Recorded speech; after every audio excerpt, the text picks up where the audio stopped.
벌써 한 20여 년 됐습니다. 제가 부천 우리 교회에서 전도사로 심우할 때였습니다. 그때 청년들 담당을 하고 교육을 하고 있었습니다. 교회 청년 여대생이 하나가 있었는데 서울에 사는 여대생이 부천으로 와서 대화를 하겠다고 내려왔습니다. 저희 집이 그때 서울시인데 바로 정문 옆에 집에서 살고 있었는데, 서울시인데 올라가면 중앙에 잔디밭이 있습니다. 그리고 그 잔디밭 중앙에 분수대가 있었는데 그 분수대 옆에 앉아서 이제 기다리고 있었습니다. 이제 이 서울시인데 길이 소사역에 내려서 쭉 올라가는 길이 일명 골고다 언덕입니다. 아주 그 언덕이 다리가 굵어져요. 그래서 거기 몇 년 다니면, 그래서 그 학생이 거기를 이제 힘들게 올라와서 이제 잔디밭에 앉아서 이런저런 얘기를 나누는데, 인사를 나누고 나서 이 청년의 얘기가 아주 냉랭하고 따갑게 이렇게 저에게 질문을 했습니다. 전도사님, 하나님 세디스트인가요? 세디스트라는 게 뭐냐면 가학적인 것을 즐기는 사람을 세디스트라고 합니다.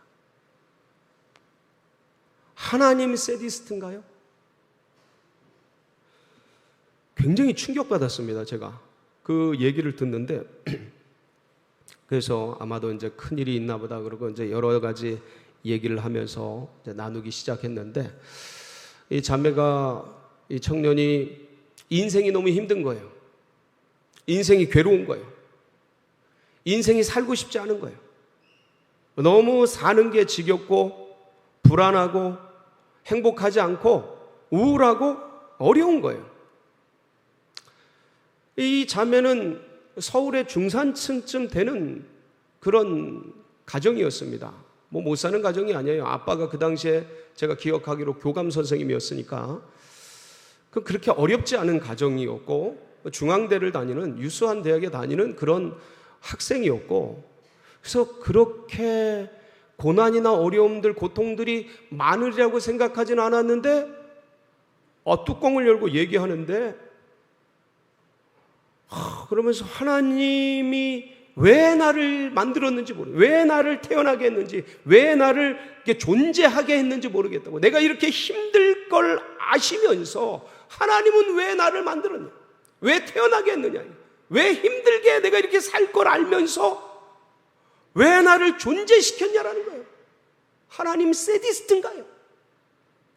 내가 이렇게 힘들고 고통받고 어렵게 살 걸 알면서 왜 만드셨냐라는 거예요. 논조가 그거예요. 논조가. 그러면서 그 얘기를 쭉 해나가는데, 나중에는 이 얘기까지, 오늘 본문의 얘기까지 나온 거예요. 하나님, 인간이 죄 지을 걸 알면서 왜 선악과를 만들어서 이렇게 힘들게 하냐고, 인생을. 아니, 하나님 모든 거 다 아시면서 하나님이 선악과를 만들면 인간이 따먹고 죄 지을 걸 알고, 그 죄 때문에 수많은 고통과 아픔과 죽음과 모든 것들이 올 거를 아시면서 왜 선악과를 만들어서 인생을 이렇게 힘들게 하고 죄짓게 만들고 어렵게 만들고 괴롭게 만드시냐라는 거예요.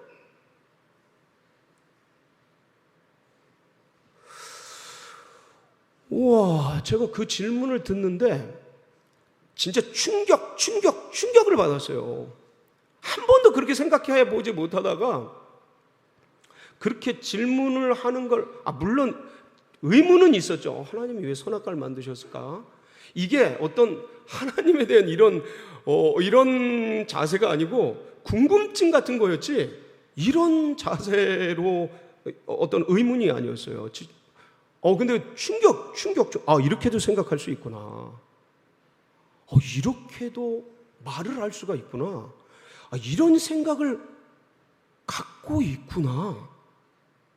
를 그때 충격 속에서 알면서 선악과를 그럼 왜 만드셨지? 파고들기 시작한 거죠. 파고들기 시작. 왜냐하면 하나님이 분명히 인간에게, 부모도 모름지기 태어난 아기에게 나쁜 것을 그 주위에 두지 않거늘 하물며 우리 하나님이 악한 것을 만들어서 두셨겠느냐? 분명히 선악과는 어떤 것이다? 좋은 것이다. 좋은 것이다. 그러면서 이제 이 선악과에 대한 이게 이제 파고들면서 이해를 하고, 그리고 그 부분에 대해서 이제 하나님의 뜻을 파악하고, 그리고 말씀 전반에 걸쳐서 왜 선악과가 있을 수밖에 없었는지, 하나님의 의도가 무엇이었는지, 하나님의 마음이 무엇이었는지를 알게 되면서부터 이걸 정리하기 시작했고, 그리고 이걸 나누기 시작했어요. 이거 벌써 몇 번 나눈 거잖아요. 몇 번 나눴습니다. 그런데 문제는 뭐냐면, 우리들이 알고, 우리들이 진리를 알고, 은혜를 알고, 신학을 알고, 신앙을 알고, 믿음을 알고, 하나님을 아는데 이것을 전하지 않고 나누지 않으면 다른 것이 사람들의 의식과 사고를 지배해버리더라 이거예요. 하나님 왜 선악과 만들어서 사람들을 죄짓게 만들고 고통이, 죽음이 이 땅에 오게 하고, 이거는 그 밑바닥에 뭐예요? 하나님 잘못하신 거 아니야? 이런 사고와 의도와 생각들이 지배적으로 퍼져가고 사고를 잡고 있고 그렇게 되더라 이거예요. 그래서 우리가 하지 않으면, 진리를 가지고 복음을 가지고 은혜를 가진 자들이 나누지 않으면 아무도 말하지 않고 오히려 반대되는 것들이 세상을 지배하고, 어린 아이들, 학생들, 청년들, 다음 세대의 의식을 지배하고, 그리고 그들은 그렇게 마치 괴물처럼 자라나서 하나님을 대적하고 하나님을 대항하고, 아니 그 자매가 그때요, 그 청년이 그때 교회를 다니던 자매였어요.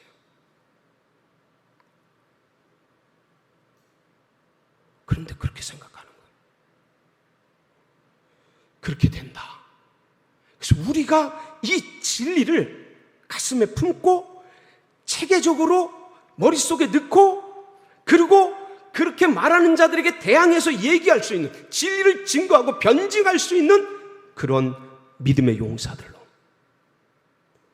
삶을 살아갈 뿐만 아니라 이런 것들에 대해서 이렇게 얘기할 수 있는 주의 복병들로 여러분 모두가 주님 앞에 자리 잡고 믿음이 성장하고 언어가 성장하고 은혜 가운데 나아가는 그런 복된 성도님들 다 되시기를 주의 이름으로 축원합니다.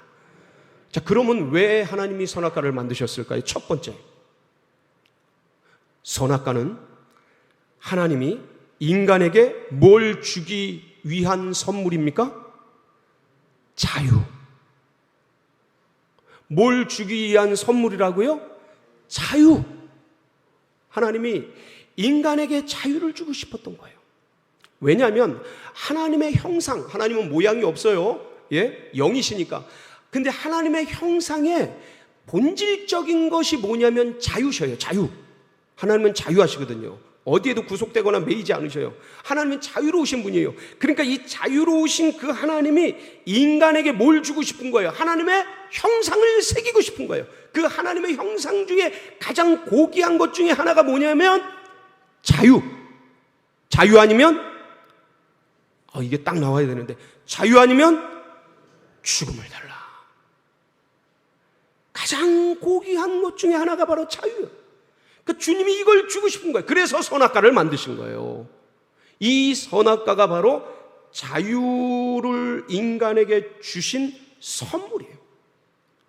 왜 아직 제가 뉴욕은 못 가봤습니다. 미국은 가봤는데 뉴욕은 못 가봤어요. 근데 뉴욕 강에 가면 거기 그 리버티 섬에 자유의 여신상이 다 있다고 합니다. 한 48m, 50m 다 되는 그 자유의 여신상, 뭐에 대한 상징이에요? 자유에 대한 상징이죠. 미국 독립 100주년을 기념해서 프랑스인들이 선물한 건데, 근데 이 자유의 여신상처럼 에덴 동산 중앙에 너희에게 하나님이 자유를 주셨다는 그 자유의 여신상 같은 상징이 바로 선악과입니다. 선악과. 근데 이 선악과는 그냥 이 자유는, 인간에게 주신 이 자유는 그냥 주신 게 아니고 하나님이 당신의 주님의 목숨을 담보로 해서 주신 거예요.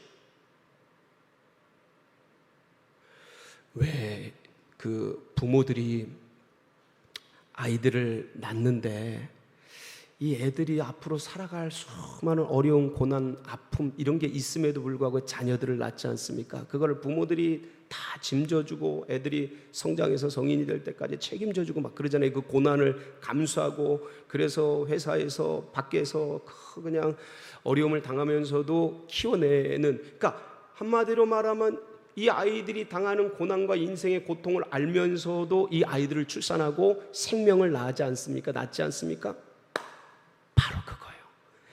하나님이 인간에게 자유를 주면 이 자유를 남용하여서 선악과를 먹고 죄악으로 떨어져서 죽을 걸 아시는데, 그러면 그 죽음 운명에 처해진 그 인생들을 구원하기 위해서 누가 죽으셔야 돼요? 하나님이 죽으셔야 하는데, 이거 아시는데 자유를 주신 거예요. 여러분, 자유란 악을 택할 수도 있고 선을 택할 수도 있는 여러 가지 속에 내가 자유롭게 선택할 수 있는 의지를 말해요. 선악과가 없으면 인간은 선택할 수 있는 게 없는 거예요. 자유가 없는 거예요.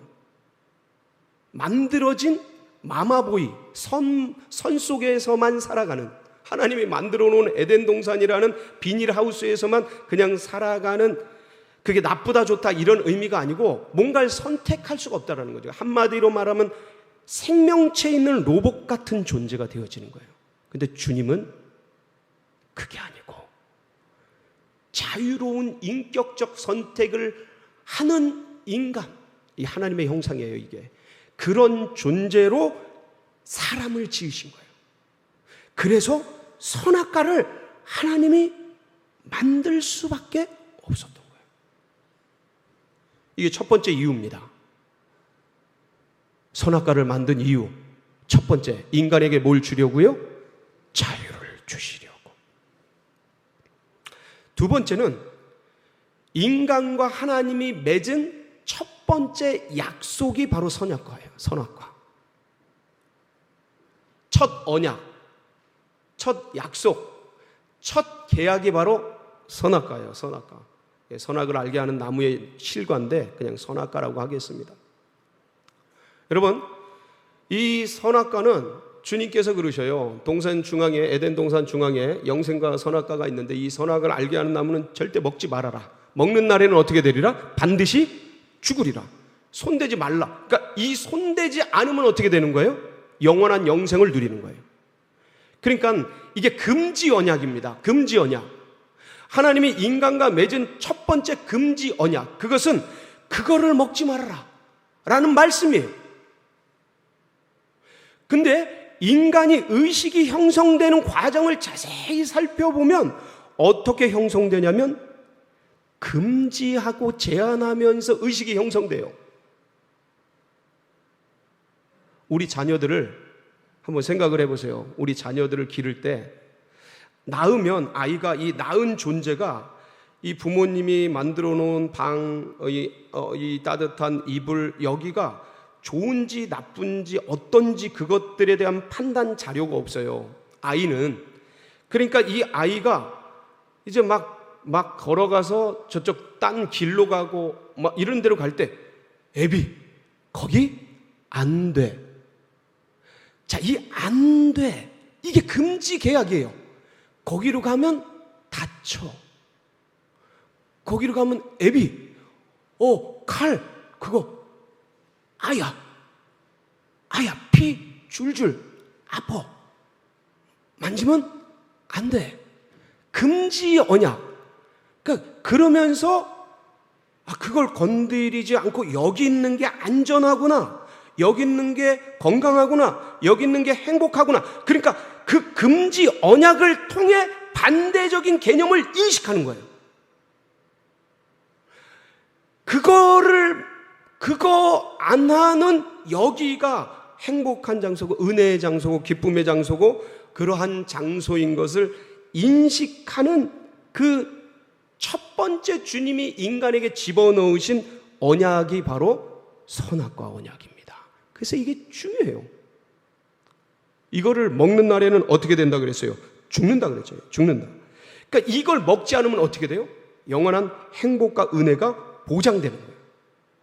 그러니까 그 금지된 그 선악과 그를 내 의지로는 따먹을 수 있어요. 근데 먹지 않음으로 여기가 얼마나 좋은 곳이고 여기가 얼마나 안전지대인지를 인식하고 갈 수 있는 계약, 언약, 약속. 이게 선악과예요.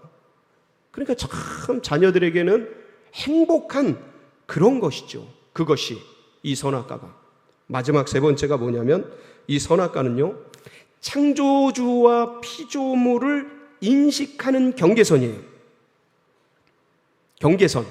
무슨 말씀인가 하냐면 이 경계선이 없으면 이건 중앙선 같은 건데 이건 생명선이란 말이에요. 죽어요. 없으면. 무너져요. 깨져요. 그래서 차들이 다니는 경계선, 이 중앙선이 없어지면 이게 차들이 막 부딪히지 않겠어요? 그것처럼 하나님과 창조주인 하나님과 인간인 피조물의 경계선이 뭐냐면 선악과인 거예요. 선악과를 보면서 하나님이 따먹지 말라 그랬지. 나는 피조물이지. 하나님 창조주이시지. 저건 경계선이지. 저건 건들면 안 되지. 그거를 생각하고 인식하면서 자기가 어떤 존재인지를 파악하는 정체성을 확인하는 거울입니다. 이 선악과가. 그게 없으면 인간이 자기가 어떤 존재인지를 인식할 수가 없어요. 결국은 이걸 건들면서 하나님처럼 되어버리는 그런 우를 이제 범하게 되죠. 근데 그걸 통해서 나는 이 선악과를 통해서 나는 어디로부터 와서 그리고 이 땅에서 무엇을 하면서 그 다음에 이 어디로 가는지 그런 모든 것들을 파악하고 알 수 있는 경계선인 거예요. 정체성을 확인하는 그런 안전지대가 되어지는 거죠. 신과 인간을 구별하는 선. 여러분 우리가 사회생활을 하다 보면 어느 때는 직장이나 이런 데 가면 선임들도 있고 후임들도 있고 그래요. 그러면 그 위에 상사들과 나와의 어떤 보이지는 않지만 경계선들이 있어요. 그거를 침범할 때 상당히 어려워하고 나도 내 후임들이 내가 고유하게 해야 하는 그런 일들을 침범당할 때 어때요? 기분이 안 좋아지죠. 이거는 회사뿐만 아니라 살아가는 삶 속에서요, 부부 관계 속에서도 지켜야 될 경계선이 있어요.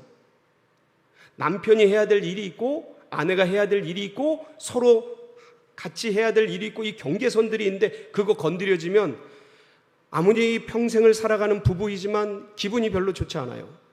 부모와 자녀의 경계선이 있습니까? 없습니까? 이게 무너지면 사회가 무너지는 거예요.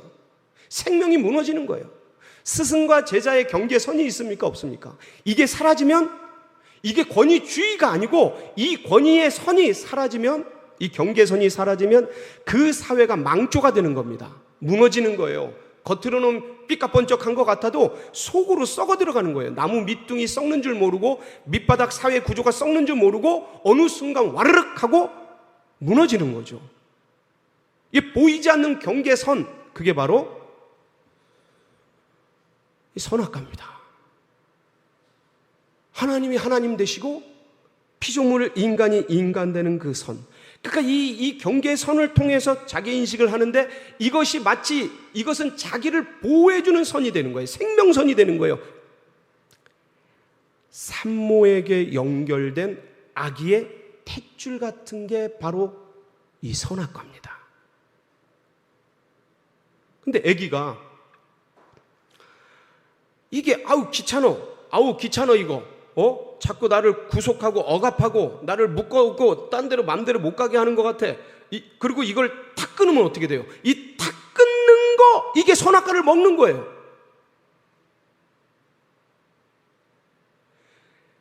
아기가 엄마의 탯줄을 끊어버리는 거 이게 선악과를 먹는 거라니까요. 그게 생명선인데, 그게 나를 진짜 자유롭게 해주는 선인데, 그게 나를 보호해주는 행복선인데,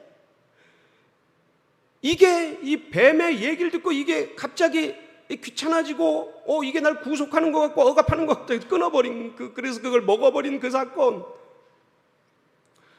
다시 말씀드리면 우주에 가면 우주정거장이 있어요. 그 우주정거장에 뭐가 고장나면 우주인이 우주복을 입고 밖에 나가서 그걸 고쳐요.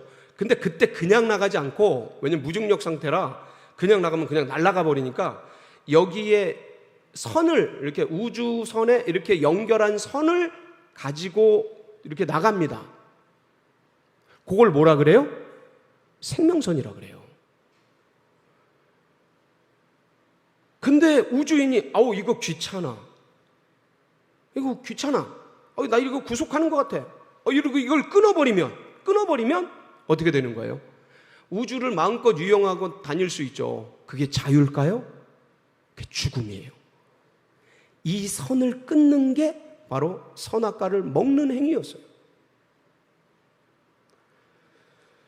이처럼 하나님께서 인간에게 참된 자유와 행복을 주시기 위해서 선악과를 주셨어요. 그런데 인간은 뱀의 유혹을 받아서 어떻게 됩니까? 그걸 따먹고 말죠. 죄에 빠지고 죽음의 운명 가운데, 이미 죽어버린 그 영혼 가운데 던져지게 돼요. 그래서 이런 참담한 어마무시한 죄악과 고통과 어려움들, 사망 권세, 종로로 타는 그 삶이 되죠. 그걸 따먹고 그거 따먹으면 하나님처럼 네 눈이 밝아져서 하나님처럼 돼. 네 눈이 모든 걸 볼 수 있어. 선과 악을 구별하고 모든 걸 볼 수 있어. 하나님처럼 돼. 따먹어. 그 유혹에 넘어간 거예요. 그 보암직도 하고 먹음직도 하고 지혜롭게 할 만큼 탐스럽게 딱 눈이 바뀌면서 하나님께서는 자유롭게 이 선악과를 안 따먹을 수도 있고 생명과를 먹을 수도 있는 이 능력과 권세를 주셨음에도 불구하고 그 자유를 남용해서 결국은 선악과를 따먹고 인생이 무너지게 되고 죄의 종노릇하면서 일생을 불순종의 아들들 가운데 살다가 그렇게 죽어가는 운명에 처해지게 되었던 겁니다. 일생을 탕진하고 세상 헛된 것에 매여서 그 진리가 아닌 지나가는 것들을 그것이 전부인 줄 알고 쫓아가면서 그렇게 살다가 죽음이 다가오는 이 살라고 태어났는데 죽으러 가는 이 불완전한 역설적인 인간의 운명 속에 처해진 그 불안과 두려움 속에 던져진 채 살아가게 되죠. 하나님께서 이런 인간을 긍휼히 여기셔서 다시 인간에게 죄의 종노릇하고 사망의 종노릇하고 원수마귀 사단의 종노릇하던 인간들을 다시 그들에게 자유를 주고 영생을 주고 행복을 주기 위해서 누가 찾아오셔요? 하나님이 인간의 옷을 입고 이 땅에 찾아오시죠. 그분이 누구셔요? 예수 그리스도. 그리고 그분이 그 목숨을 끊어서 살과 피를 찢어서 그러면서 다시 영생의 길, 생명의 길, 은혜의 길을 여시지 않습니까? 여기서 잘 생각해 보면요, 주님이 골고다 언덕으로 십자가로 오셨던 이유가 있어요. 첫사람 아담은요, 에덴 동산 중앙에 가운데 있는 그 선악과 나무, 선악을 알게 하는 나무 열매를 따먹음으로 죄악에 빠졌어요. 먹지 말라 한 그 열매를 먹음으로 무너지고 죽음 가운데 이르게 되었죠. 둘째 아담 되시는 예수 그리스도, 그분이 이 인류의 중심이 되는 예루살렘, 이스라엘, 예루살렘, 그리고 그 골고다 언덕, 그 골고다 언덕에 선악나무가 아니라 이제 나무 십자가 위에 달리신 거예요. 에덴 동산 중앙에 선악을 알게 하는 나무 실과인 선악과가 매달려 있듯이 이제는 인류의 중앙인 예루살렘 골고다 언덕의 나무 십자가에 예수님이 달리신 거예요. 이 첫 번째 선악을 알게 하는 나무는 딱 따먹지 말라라는 금지 명령이셨죠. 이제는 이 십자가 나무에 핀 열매는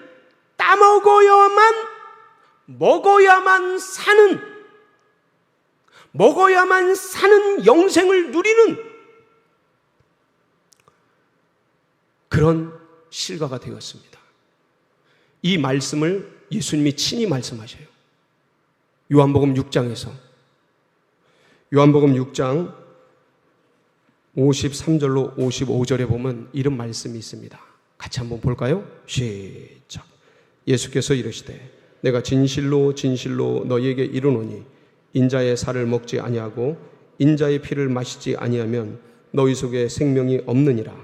내 살을 먹고 내 피를 마시는 자는 영생을 가졌고 마지막 날에 내가 그를 다시 살리리니 내 살은 참된 양식이요 내 피는 참된 나를 먹고 마셔라. 그래야 산다. 그때는 먹었기 때문에 죽었지만 이제 그 죽은 존재들을 살려내기 위해서 나를 먹어라 라고 골고다 언덕 십자가 나무에 핀 열매가 예수 그리스도셔요.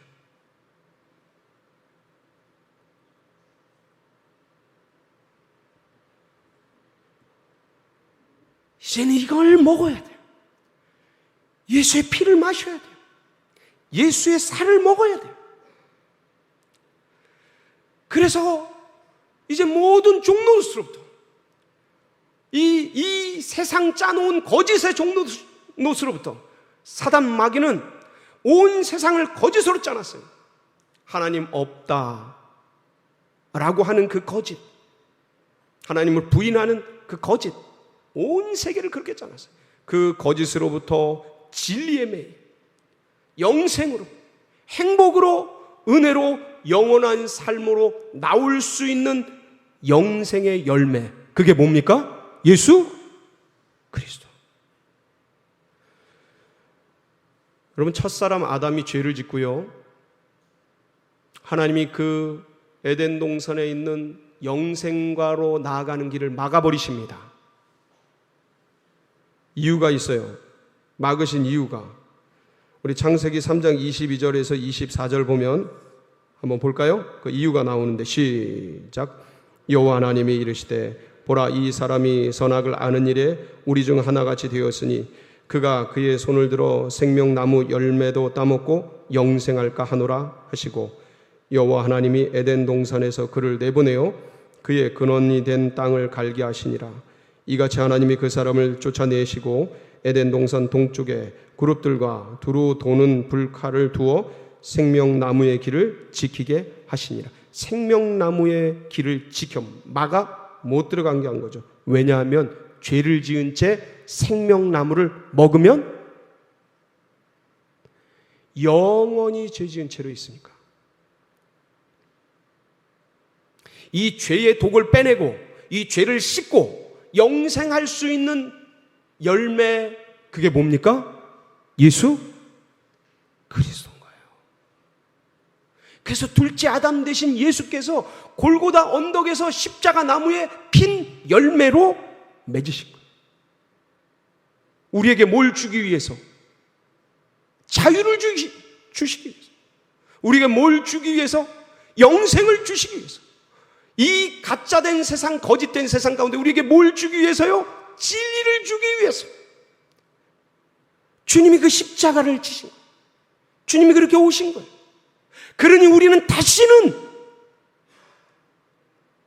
종의 멍에를 매지 말고, 이 세상에 빠져 세상의 멍에를 매지 말고, 그 어떤 것, 그게 코로나든 그게 홍수든 그게 어떤 것이든 거기에 매이는 존재들이 아니라 우리는 오직 진리에 매여, 예수께 매여, 하나님 나라에 매여 일생을 살아가는 우리 모든 성도님들 되시기를 주의 이름으로 축원합니다. 같이 기도하시겠습니다.